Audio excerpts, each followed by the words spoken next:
जय हिंद प्यारे साथियों, कंपटीशन वॉर के यूट्यूब चैनल में आपका स्वागत है। मेरा नाम है संदीप। उपस्थित हूं आपके लिए लेकर एनवायरनमेंट सीरीज की 16वीं क्लास। और आज की क्लास में हम दोस्तों पढ़ने वाले हैं भारत में जलवायु परिवर्तन अर्थात क्लाइमेट चेंज इन इंडिया। दोस्तों, जो हमारी 15वीं वीडियो थी वो पूरी तरह से समर्पित थी जलवायु परिवर्तन की अवधारणाओं से। साथ ही जलवायु परिवर्तन में हम कुछ महत्वपूर्ण टर्म्स यूज करते हैं, जैसे ग्रीन हाउस प्रभाव, वैश्विक तापन जिसको हम ग्लोबल वार्मिंग बोलते हैं, कार्बन ट्रेडिंग, कार्बन उत्सर्जन, ठीक है, और कार्बन क्रेडिट वगैरह जो हम शब्दावलियां यूज करते हैं वो हमने 15वीं वीडियो में देख ली है। और 15वीं वीडियो बहुत डिटेलिंग में है, आप लिंक डिस्क्रिप्शन में दिया हुआ है, आप लोग जाकर के उस वीडियो को देख सकते हैं। अब दोस्तों, मैं आपको बताऊं कि जलवायु परिवर्तन का जो टॉपिक है वो परीक्षाओं के पॉइंट ऑफ व्यू से बहुत ज्यादा इंपॉर्टेंट है, क्योंकि जलवायु परिवर्तन पर्यावरण की एक बहुत गंभीर समस्या है। इसलिए एग्जामिनर्स किसी भी एग्जाम के अंदर जलवायु परिवर्तन से सवाल जरूर पूछता है। तो इसलिए मैं आप सबसे गुजारिश करूंगा कि जो लोग चैनल पर नए हैं उनसे निवेदन है विशेषकर कि इस चैनल को सब्सक्राइब करके बेल आइकन को हिट करिए। साथ ही वीडियो के डिस्क्रिप्शन को चेक कीजिए और एक बार जाकर के चैनल को जरूर विजिट कीजिए। आपको चैनल अच्छा लगे तो सब्सक्राइब करिए और साथ ही वीडियोस को लाइक करिए और अपने दोस्तों के साथ शेयर करिए। तो चलिए आज हम देखते हैं भारत में जलवायु परिवर्तन की क्या स्थिति है। दोस्तों, 15वीं क्लास यानी कि इससे पहले वाली क्लास में हमने एक ऑर्गेनाइजेशन पढ़ाया था जिसका हमने जिक्र किया था, उसका नाम था आईपीसीसी। बहुत डिटेल में हमने inter governmental panel on climate change पर बात की थी। दोस्तों, आईपीसीसी की चौथी और 5वीं रिपोर्ट के अनुसार उष्णकटिबंधीय क्षेत्रों में जलवायु परिवर्तन द्वारा अधिक प्रभावित होने का खतरा होता है। अतः दोस्तों, इस कारण भारत भी इन प्रभावों से अछूता नहीं है, क्योंकि भारत उष्णकटिबंध में ही पड़ता है। भारत के सम्मुख जलवायु परिवर्तन के वैश्विक खतरे से निपटने के साथ साथ तेजी से विकसित हो रही अपनी अर्थव्यवस्था की विकास दर को बनाए रखने की भी चुनौती है। साथियों, जलवायु परिवर्तन से भारत के प्राकृतिक संसाधनों के प्रसार तथा उनकी गुणवत्ता में बदलाव आ सकता है और इससे यहाँ के लोगों की आजीविका जो लाइवलीहुड है वो बुरी तरह प्रभावित हो सकती है। चूंकि दोस्तों भारत की अर्थव्यवस्था का इसके प्राकृतिक संसाधनों तथा जलवायु की दृष्टि से संवेदनशील क्षेत्रों जैसे कि कृषि, जल एवं वानिकी से गहरा संबंध है, इसलिए भारत को जलवायु परिवर्तन से होने वाले संभावित परिवर्तनों के कारण एक बड़े खतरे का सामना करना पड़ सकता है। अब दोस्तों, भारत में जलवायु परिवर्तन से संबंधित बहुत सारी मौसमी प्रवृत्तियां हमें देखने को मिलती हैं। आपको हमने जलवायु परिवर्तन वाले क्लास में यानी कि पिछली क्लास में मैंने बताया था कि जो जलवायु परिवर्तन है वो पृथ्वी को अन्यत्र कई तरीकों से नुकसान पहुंचाती है। तो जो नुकसान हमने, जो प्रभाव, जो कारण हमने 15वीं क्लास में बताई है, वही कारण वो वैश्विक परिप्रेक्ष्य में हमने बताया था, वही कारण भारतीय परिप्रेक्ष्य में भी आपको मिलेंगे। जैसे कि भारत के अंदर यदि सतह का तापमान बढ़ता है तो क्या होगा कि जो भारत का एक बड़ा हिस्सा जो प्रायद्वीपीय भारत है वो हिंद महासागर में खुलता है। तो हम एक बड़ी तटवर्ती सीमा साझा करते हैं, तकरीबन 75,000 किलोमीटर की 7,500 किलोमीटर की हमारी तटीय रेखा है। वैसे अब तटीय रेखा की लंबाई 11,000 किलोमीटर के आसपास है, ठीक है, लेकिन ये पुराना आंकड़ा है 7500 समथिंग, ठीक है। और दोस्तों, ये 7500 समथिंग की जो हमारी तटरेखा है उसका तटीय जो पारिस्थितिकी तंत्र है, तटीय जैव विविधता है, वो जब सतह पर तापमान बढ़ेगा तो उससे बहुत तेजी से प्रभावित हो रही है, क्योंकि सी लेवल यानी कि वाटर लेवल समुद्र का राइज होगा, अप होगा यानी कि बढ़ेगा, तो तटीय पारिस्थितिकी तंत्र के लिए बहुत ज्यादा नुकसान होगा, ये भारत के दृष्टिकोण से। अब दोस्तों, जलवायु परिवर्तन धीरे धीरे जैसे जैसे बढ़ता है तो वैसा वर्षा के पैटर्न में भी ज्यादा बदलाव देखने को नजर आता है। कई बार बेमौसमी बारिश, कहीं भी बहुत ज्यादा बारिश, कहीं कहीं बहुत कम बारिश आपको देखने को मिलेगी। दिल्ली जैसे शहरों में आपको गर्मी के मौसम में आपको बहुत ज्यादा बारिश देखने को मिलती है कई बार, और कई बार बारिश के टाइम पे एकदम सूखे जैसी स्थिति व्याप्त हो जाती है।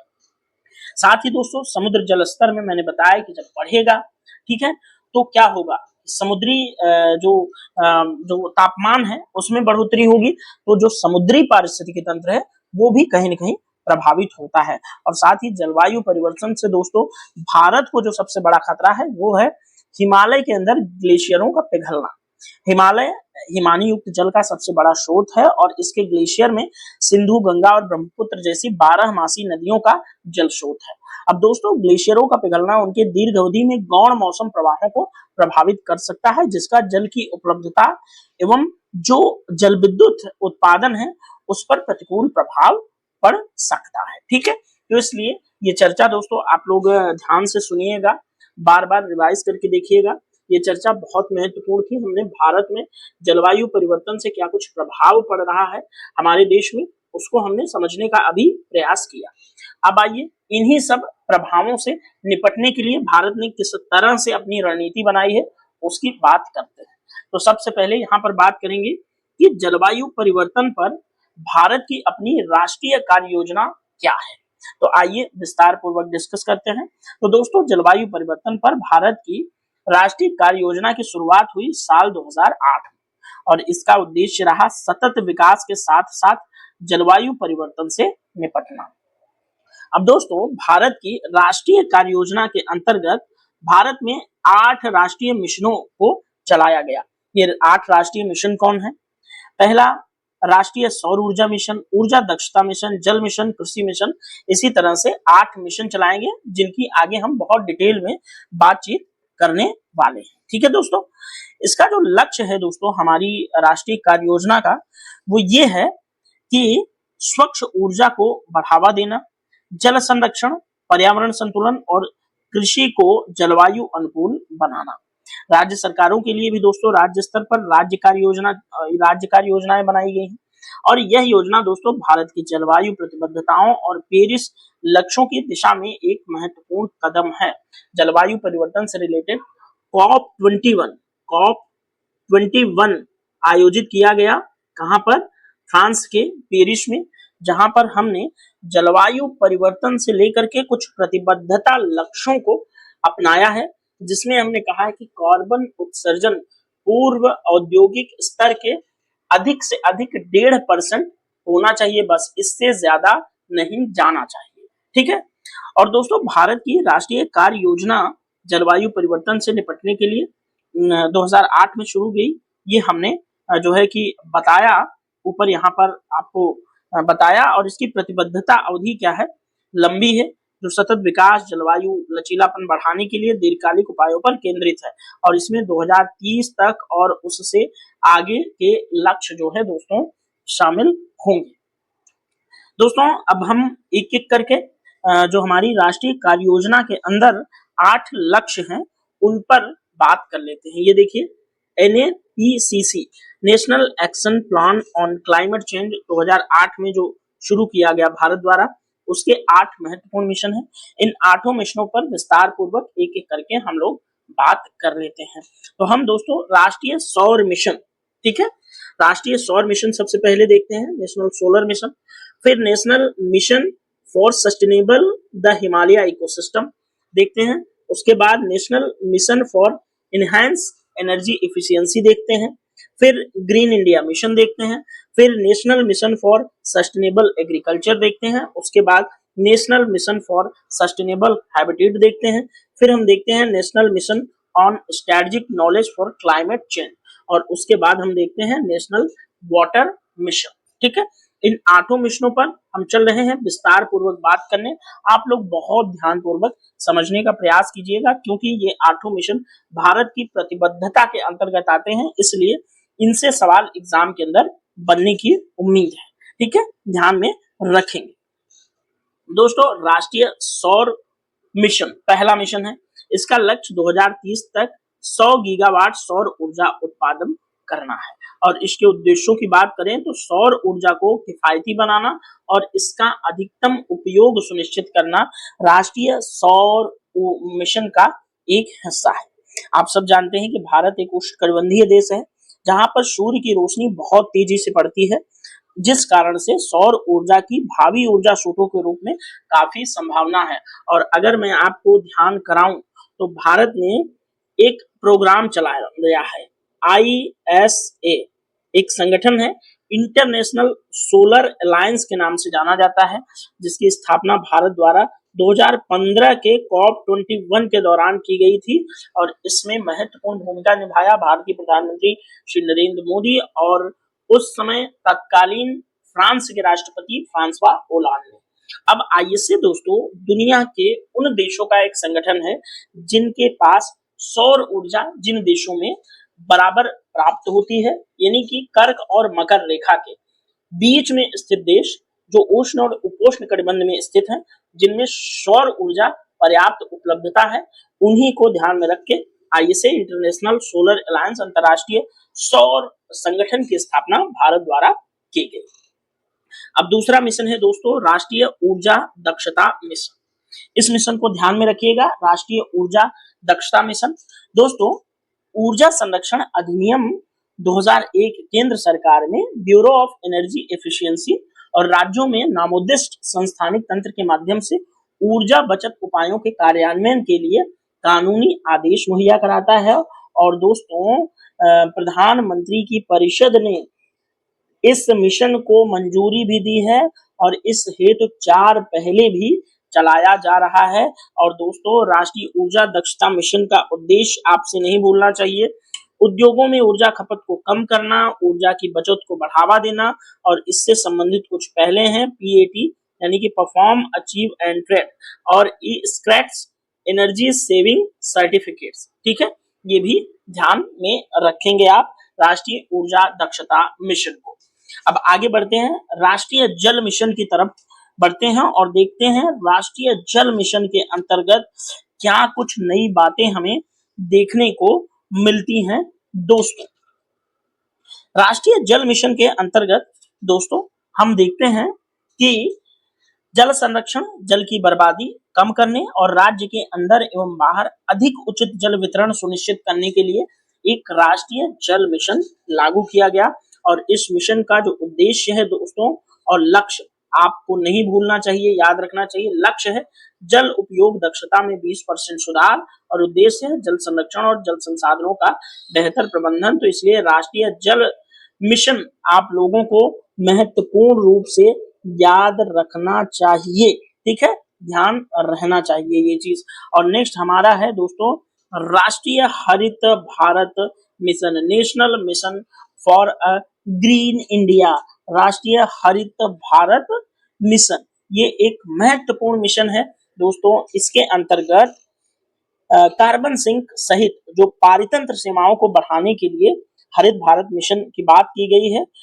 20 फरवरी 2014 को राष्ट्रीय ग्रीन इंडिया मिशन यानी कि हरित भारत मिशन जो है मंजूरी दे दी गई। और दोस्तों, पारिस्थितिक संतुलन के परिरक्षण और जैव विविधता अनुरक्षण में वनों की भूमिका अत्यंत महत्वपूर्ण है। वन एक अत्यंत प्रभावी कार्बन सिंक बनाते हैं। ये मैंने आपको पहले ही बताया कि यदि आप एक पेड़ बनाइए, ठीक है, ऐसे एक पेड़ बनाइए, तो आप ध्यान में रखेंगे कि पेड़ की जो जड़ें हैं दोस्तों वो कार्बन सिंक का काम करती हैं। ध्यान में रखेंगे, पेड़ की जड़ें क्या हैं? कार्बन सिंक हैं। ठीक है, ध्यान में रखें, पेड़ की जड़ें क्या है?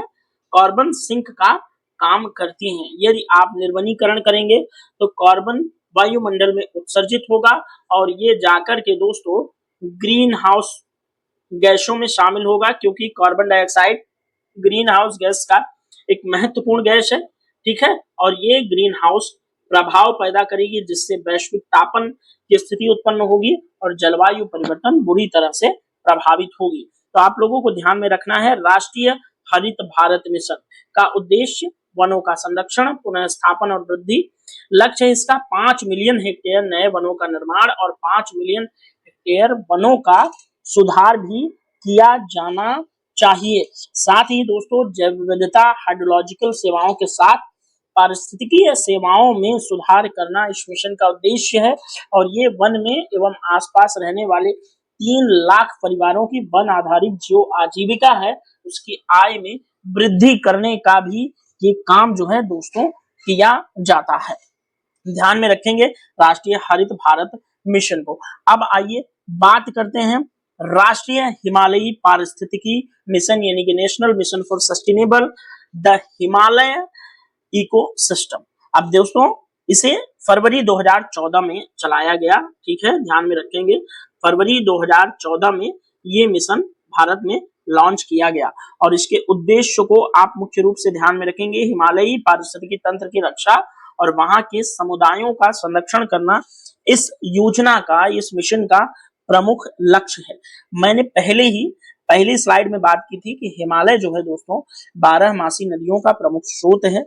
अतः इस मिशन जो यानी कि राष्ट्रीय हिमालय मिशन है, उसके अंतर्गत दोस्तों ये कोशिश किया जाना चाहिए कि हिमालय की हिमनत कैसे और किस हद तक कम हो रहे हैं और किस प्रकार इस समस्या को हल करने के लिए वैश्विक स्तर पर प्रयास किए जाने की जरूरत है। इस पर हमें ध्यान में रखना है। दक्षिण एशियाई देशों में हिमालयी पारिस्थितिकी तंत्र के साथ भागीदार देशों के साथ हमें सूचनाओं का आदान प्रदान करना चाहिए, यानी कि जो भी भारत के अलावा जो भी हिमालयी राष्ट्र हैं, चाहे वो पाकिस्तान हो, चाइना हो, नेपाल हो, भूटान हो, इन सभी के साथ हमें क्या करना चाहिए, सूचना का आदान प्रदान करना चाहिए कि हिमालय का जो इकोसिस्टम है उसमें किस हद तक बदलाव आ रहा है। सभी डाटा शेयरिंग करके कोऑर्डिनेशन के साथ काम करें, जिससे हिमालयी संपदा का जो उपभोग है वो हम लंबे समय तक कर पाए, यानी कि सस्टेनेबल यूज उसका हम कर पाए। ये चीज हमें ध्यान में रखना चाहिए, ठीक है। तो दोस्तों राष्ट्रीय हिमालयी पारिस्थितिकी मिशन आप लोग ध्यान में रखेंगे, ठीक है। अब नेक्स्ट चलते हैं दोस्तों हम राष्ट्रीय कृषि मिशन की तरफ, ठीक है।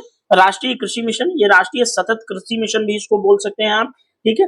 National mission on sustainable agriculture. तो इसका उद्देश्य सबसे पहले आपको याद रखना है, कृषि को जलवायु लचीला बनाना, जल उपयोग दक्षता को बढ़ाना और मृदा की गुणवत्ता में सुधार करना दोस्तों राष्ट्रीय जो सतत कृषि मिशन है उसका मुख्य लक्ष्य है।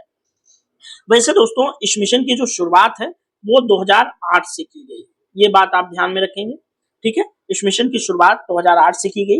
इसे कृषि को प्रत्याशित जलवायु परिवर्तन के प्रति अनुकूल बनाने के लिए शुरू किया गया था। इस मिशन को दोस्तों परंपरागत ज्ञान और अभ्यास प्रणालियों, सूचना प्रौद्योगिकी, भू क्षेत्रीय प्रौद्योगिकियों और जैव प्रौद्योगिकियों के कंजर्वेशन और एकीकरण के लिए इस मिशन के द्वारा हमें सहायता प्राप्त होती है। और दोस्तों इससे नए प्रकार के ऋण और बीमा तंत्र की व्यवस्था होगी ताकि अपेक्षित प्रणालियां आसानी से अपनाई जा सके। और दोस्तों इस मिशन के द्वारा भारतीय कृषि को जलवायु परिवर्तन के प्रति अधिक प्रभावी बनाने के लिए कार्यनीति भी बनाई गई है। तो आप लोग राष्ट्रीय कृषि मिशन को भी ध्यान में रखेंगे। तो दोस्तों अब आइए बात करते हैं राष्ट्रीय जलवायु परिवर्तन मिशन की। इंपॉर्टेंट होगा, ध्यान में रखेंगे, राष्ट्रीय जलवायु परिवर्तन मिशन। ये दोस्तों है national mission on strategic knowledge for climate change और इसका उद्देश्य आप लोगों को ध्यान में रखना है, राष्ट्रीय जलवायु परिवर्तन मिशन, ठीक है। राष्ट्रीय जलवायु परिवर्तन मिशन का उद्देश्य जलवायु विज्ञान में अनुसंधान को बढ़ावा देना, नीति निर्धारण के लिए वैज्ञानिक डेटा को इकट्ठा करना भी राष्ट्रीय जलवायु परिवर्तन मिशन का एक हिस्सा है। इसे हम दोस्तों क्या कहते हैं, ज्ञान मिशन भी हम कहते हैं, ज्ञान मिशन, ध्यान में रखेंगे, इसे हम जो है ज्ञान मिशन भी बोलते हैं। दोस्तों ओपन सोर्स प्लेटफॉर्मों सहित अनुसंधान और प्रौद्योगिकियों के विकास तंत्रों के माध्यम से वैश्विक समुदाय को सूचीबद्ध करने के लिए तथा जलवायु परिवर्तन की चुनौतियों और प्रक्रियाओं की पहचान करने के लिए दोस्तों इस रणनीतिक ज्ञान मिशन की परिकल्पना हमने जो है किया है। दोस्तों जलवायु परिवर्तन के विभिन्न पहलुओं में उच्च गुणवत्ता और अनुसंधान के लिए धन की व्यवस्था भी जो है राष्ट्रीय जलवायु परिवर्तन मिशन द्वारा की जाती है। दोस्तों यह मिशन देश के विश्वविद्यालयों और अन्य शैक्षिक और वैज्ञानिक अनुसंधान संस्थाओं की जलवायु संबंधी शैक्षिक और वैज्ञानिक अनुसंधान संरचनाओं की स्थापना में भी सहायता देगा। और साथ ही दोस्तों ये मिशन अनुसंधान में सहायता के लिए एक जलवायु विज्ञान अनुसंधान निधि का प्रावधान करता है। ध्यान में रखेंगे किस चीज का प्रावधान करता है, तो दोस्तों जलवायु का जो है जलवायु विज्ञान, देखिए पेन थोड़ा सा गड़बड़ चल रहा है, विज्ञान अनुसंधान निधि की स्थापना का प्रावधान जो है आपका राष्ट्रीय जलवायु परिवर्तन मिशन द्वारा किया जाता है। ये ध्यान में रखेंगे, महत्वपूर्ण होगा। अब आगे चलेंगे हम दोस्तों, बात करेंगे राष्ट्रीय शहरी टिकाऊ आवास मिशन के बारे में। ठीक है, देखेंगे कि national mission on sustainable habitat के अंतर्गत क्या हम करेंगे। तो सबसे पहले जो इसका उद्देश्य है आप लोग याद रखेंगे, ऊर्जा कुशल भवनों और बेहतर सार्वजनिक परिवहन और ठोस अपशिष्ट प्रबंधन को जो है बढ़ावा देना इस मिशन का एक लक्ष्य है।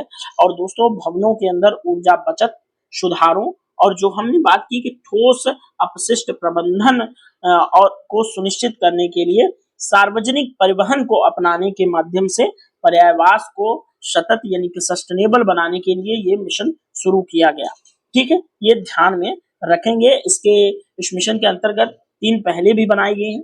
इनके माध्यम से शहरी नियोजन और शहरी नवीकरण के एक घटक के रूप में ऊर्जा बचत को बढ़ावा देना इनका लक्ष्य निर्धारित किया गया है, ध्यान में रखिएगा। और दोस्तों राष्ट्रीय शहरी टिकाऊ मिशन यानी कि national mission on sustainable habitat के अंतर्गत दोस्तों अवसंरचना के लचीलेपन, समुदाय आधारित आपदा प्रबंधन और चरम जलवायु दशाओं के लिए चेतावनी प्रणाली के अंदर सुधार तथा भावी जलवायु परिवर्तन के प्रति अनुकूलन की आवश्यकता पूरी होगी। और इस मिशन का एक महत्वपूर्ण घटक क्या है दोस्तों, क्षमता निर्माण करना, कैपेसिटी बिल्डिंग, ये ध्यान में रखेंगे। क्षमता निर्माण इस मिशन के अंतर्गत एक महत्वपूर्ण जो है घटक आता है। अब दोस्तों हमने भारत के लगभग 8 राष्ट्रीय कार्य योजना के अंतर्गत जो मिशन थे उन पर बात कर ली है। ठीक है, अब आइए आगे बढ़ते हैं और बात करते हैं जलवायु परिवर्तन के लिए भारत का एक मूल्यांकन तंत्र। जैसे कि दोस्तों हमने इंटरनेशनल लेवल पे IPCC को देखा था, ठीक है, inter governmental panel on climate change को जो हमने देखा था, उसी तरह से भारत के अंदर INCCA स्थापित किया गया है। ये भारत का एक जलवायु परिवर्तन मूल्यांकन तंत्र है, ये ध्यान में रखेंगे। क्या है, भारत का एक जलवायु परिवर्तन मूल्यांकन तंत्र है। ठीक है, national network on climate change assessment, ध्यान में रखेंगे। और इस जो ये संस्था है, जो ये नेटवर्क है, वो IPCC की ही तरह भारत के भारत में काम करती है। तो आइए IPCC यानी कि इंडिया का IPCC यानी कि INCCA पर बात कर लेते हैं। ये क्या है, बहुसंस्थागत नेटवर्क है, जिससे भारत सरकार के पर्यावरण, वन एवं जलवायु परिवर्तन मंत्रालय द्वारा 2009 में शुरू किया गया था।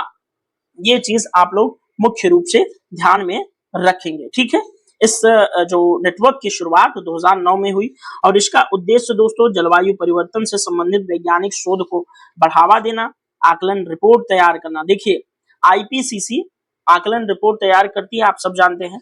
तो उसी तरह उसी IPCC के तर्ज पर भारत के लोकल लेवल पर एक आकलन रिपोर्ट भी तैयार करती है भारतीय जलवायु परिवर्तन मूल्यांकन तंत्र। और साथ ही ये नीति निर्माण में वैज्ञानिक दृष्टिकोण को भी समाहित करना इसके विषय के अंतर्गत आता है। दोस्तों INCCA यानी कि भारतीय जलवायु परिवर्तन मूल्यांकन तंत्र भारतीय वैज्ञानिकों, शोधकर्ताओं, तकनीकी विशेषज्ञों का एक सहयोगात्मक मंच है, जिसमें देश भर की 120 से अधिक संस्थाएं, 250 से भी अधिक वैज्ञानिक शामिल होते हैं। यह तंत्र दोस्तों जलवायु परिवर्तन के विभिन्न पहलुओं जैसे ग्रीन हाउस गैसों के उत्सर्जन, मौसम परिवर्तन, कृषि, जल संसाधन, स्वास्थ्य, पारिस्थितिकी और जैव विविधता पर प्रभाव आदि का वैज्ञानिक विश्लेषण करता है। तो ये INCCA को ध्यान में रखिएगा। और किन चीजों को लक्षित करता है, यहाँ पर लिखा है black carbon, ecosystem monitoring, centre for advance studies, developing scenarios, impact assessment, integrated VNA assessment and greenhouse gas inventory program इसके अंतर्गत आते हैं, ध्यान में रखेंगे भारतीय जलवायु परिवर्तन मूल्यांकन तंत्र को। अब दोस्तों भारतीय जलवायु परिवर्तन मूल्यांकन तंत्र ने अभी तक कुछ महत्वपूर्ण रिपोर्ट प्रकाशित की और वर्ष 2010 में दोस्तों इसने 4 जलवायु परिवर्तन संवेदनशील क्षेत्र, जो भारत के अंतर्गत 4 जलवायु संवेदनशील क्षेत्र हैं, जिसमें हिमालय, तटीय क्षेत्र, पश्चिमी घाट और पूर्वोत्तर भारत शामिल हैं। इस पर आधारित आकलन रिपोर्ट जारी की, जिसमें जलवायु परिवर्तन के क्षेत्रीय प्रभावों का एक विस्तृत विश्लेषण भी इसने प्रस्तुत किया है। तो भारत का कौन कौन सा क्षेत्र इसके अंतर्गत शामिल है, ये हमें ध्यान देने की आवश्यकता है।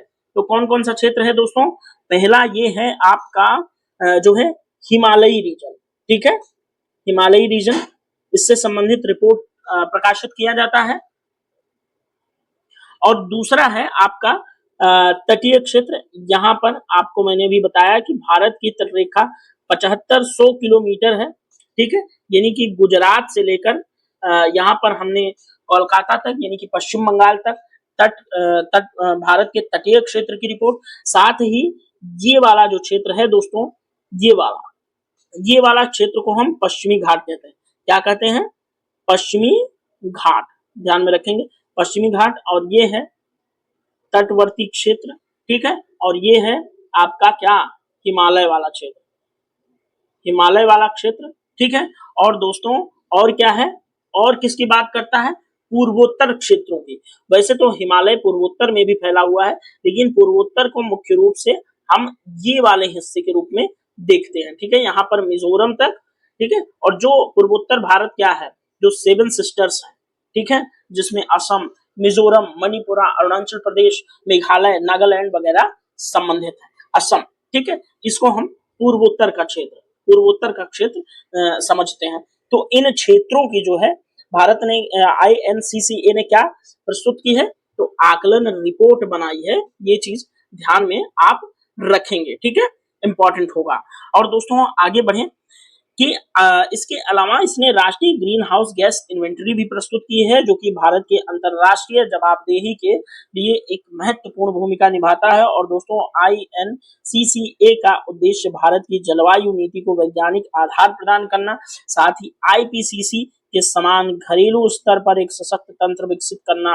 मैंने आपको पहले ही बताया कि घरेलू स्तर पर यानी भारत के लेवल पे ये एक IPCC जैसा ही काम करता है। और साथ ही ये जलवायु अनुकूलन एवं शमन के उपायों के लिए साक्ष्य आधारित निर्णयों में सहायता भी करता है। ये इंपॉर्टेंट है, ध्यान में रखेंगे, ठीक है। अब दोस्तों आइए आगे बढ़ें, कुछ जो है कुछ टर्म्स हैं देखने का प्रयास करते हैं, जिनमें महत्वपूर्ण है हरित भारत, हरित भवन, ग्रीन बिल्डिंग, ठीक है। ग्रीन बिल्डिंग का क्या कंसेप्ट है, ये एग्जाम के अंदर कई बार पूछा गया है और आगे भी पूछे जाने की संभावना है। ग्रीन बिल्डिंग क्या है? तो दोस्तों ये ऐसी संरचनाएं होती हैं जिन्हें पर्यावरण अनुकूल सिद्धांतों के आधार पर इस प्रकार डिजाइन और निर्मित किया जाता है कि वे ऊर्जा, जल, अन्य संसाधनों की न्यूनतम खपत करें और प्रदूषण को घटाएं। यानी कि ग्रीन बिल्डिंग एक ऐसी संरचना जो क्या हो, पर्यावरण अनुकूल हो, जो कम ऊर्जा खर्च करे, जल बचाए और जो अन्य संसाधन है उनका क्या करे, यहाँ पर ये ध्यान रखें, न्यूनतम खपत करे। और सबसे बड़ी बात है कि प्रदूषण को भी कम करे। ध्यान में रखिएगा इस चीज को, प्रदूषण को भी क्या करे, कम करे। इन भवनों का क्या उद्देश्य होता है? प्राकृतिक संसाधनों का संरक्षण, ऊर्जा दक्षता, पानी पी लेते हैं।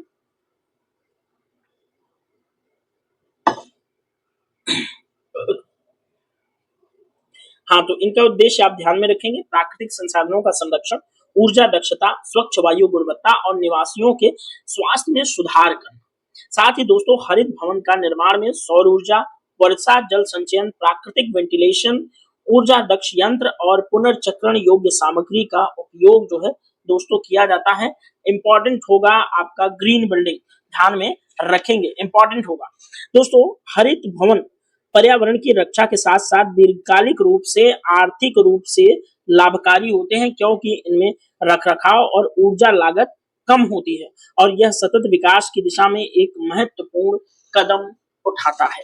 दोस्तों भारत में भारतीय हरित भवन परिषद, इंडियन ग्रीन बिल्डिंग काउंसिल और गृह रेटिंग प्रणाली जो गृह है जैसे संस्थान जो है हरित भवनों के प्रमाणीकरण का काम करते हैं। ध्यान में रखेंगे, भारतीय हरित भवन परिषद और गृह रेटिंग प्रणाली जैसे संस्थान जो है भारत में एग्जिस्ट करते हैं हरित भवनों से संबंधित, तो आप लोग इसको ध्यान में रखेंगे।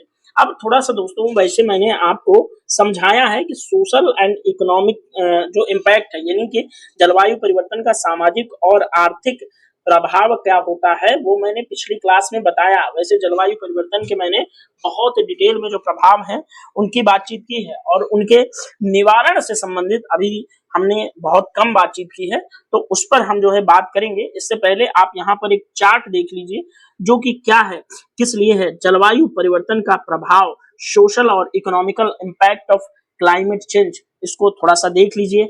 ये कुछ इम्पैक्ट्स हैं, जैसे री एलोकेशन ऑफ होल टाउन्स, जैसे टाउन की शिफ्टिंग होती है, ठीक है, ये एक सामाजिक प्रभाव है क्लाइमेट चेंज का। श्रिंकिंग प्रोडक्टिविटी ऑफ हार्वेस्ट, खेती की उत्पादकता में कमी आती है जलवायु परिवर्तन से। साथ ही price of basic foodstuffs and consumer good will rise, जो बेसिक जो फूड स्टफ्स होते हैं और जो वस्तुओं के दाम हैं वो बढ़ते हैं। साथ ही एक्सट्रीम मेट्रोलॉजिकल फिनोमिना घटित होता है और गरीबी बढ़ती है।